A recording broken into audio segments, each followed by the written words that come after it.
the basis of all Indian philosophy, particularly the teaching of those books called the Upanishads, which are really the distilled essence of Hindu thought. The basis is called the self. And this word in Sanskrit is Atman, and that means self in the vastest possible sense and the most inclusive sense of the word. It means yourself, and it means also self as such, existence as such, the totality of all being. And of course, this is something that one cannot talk about in the sense of talking about it logically. You can talk about it. A poet can talk about anything, and the Upanishads are very largely poetry. Of course, everything in the world, knives and forks, tables and chairs, trees and stones, are indescribable.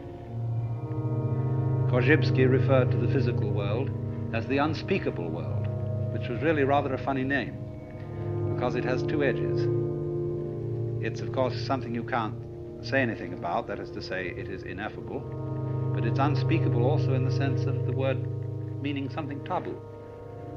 And we shall see as we go on wherein that taboo consists. But from the standpoint of logic, we can't say anything about everything. Because in order to say something about something and state it logically, you have to be able to put it in a class. Now, classes are intellectual boxes. When you play games like animal, vegetable, and mineral, you've got there 3 boxes. And when you come to think of it, you don't know any one without another. Because in order to have a box, there must be what's inside the box and what's outside the box. And then by this method of contrast, we can make a logical discussion about things. All words, therefore, are labels on intellectual pigeonholes.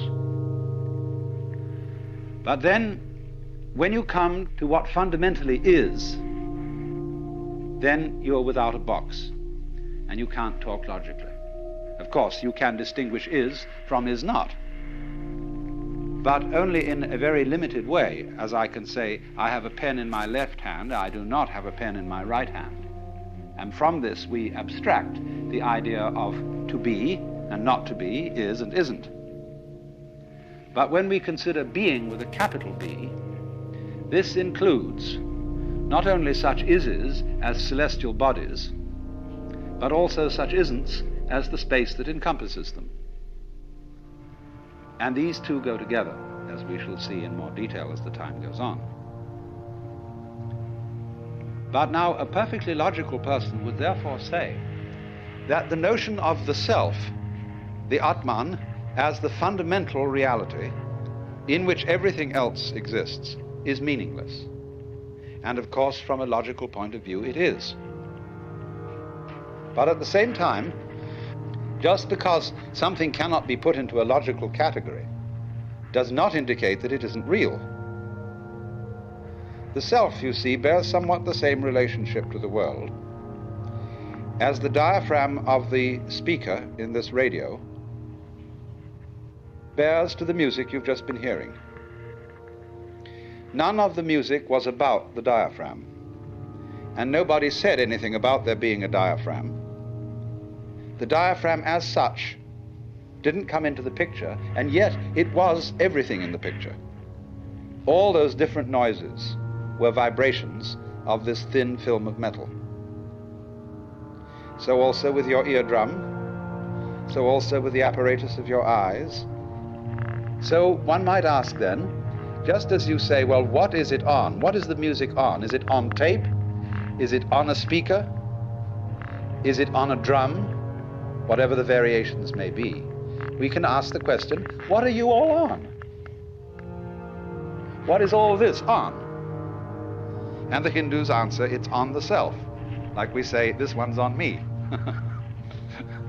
It isn't that there's only one self in the sense that is taught in a philosophy called solipsism. Solipsism is the idea that you are the only person who exists and everybody else is your dream. Nobody can prove that this isn't so, except I'd like to see a congress of solipsists arguing as to which one of them is really there. It isn't that, it's more complex than that. It's saying that the self in each one of you is really at root one. Just in the same way that you have all over your body millions of nerve ends. Each one of those nerve ends is, as it were, a little eye, because all the senses are fundamentally one sense. There are various forms of touch. And the most delicate of the forms of touch is, of course, the human eye. Then the ear, and so on down the list of the senses. Now imagine then every little nerve end is a little eye. And it gets its impression of the world, but it sends it all back into the central brain. Well, in a somewhat similar way, every person, every animal, every what the Hindus call sentient being, and even rocks are regarded as sentient beings in a very, very primitive form, right down to the lowest. So all those forms that we see may be looked upon as the eyes that look out of one central self. Only, of course, in the body, in the human body, we can see the connections between the nerve ends and the brain. It's much more difficult to see the connection between one individual and another. If they're married, that's a little bit closer.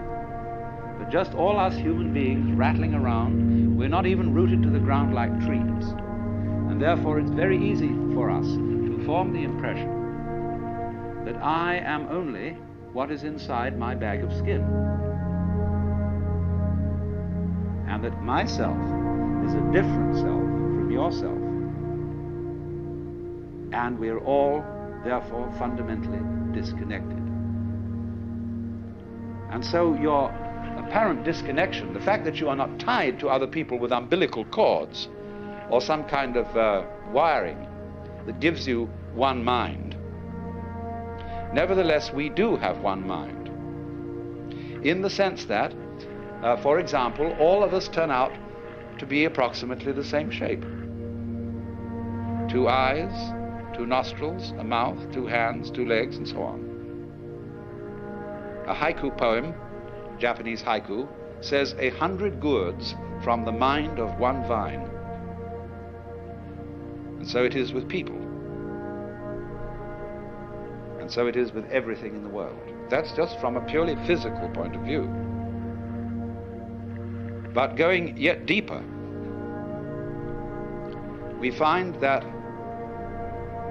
it's somehow a necessity of thought that there be some sort of a something which is the common ground of all these universes, all these galaxies. And that ground is the self, as Hindus understand it, the Atman. Now that's quite a startling point of view, because what it's saying is, you see, that you are basically the works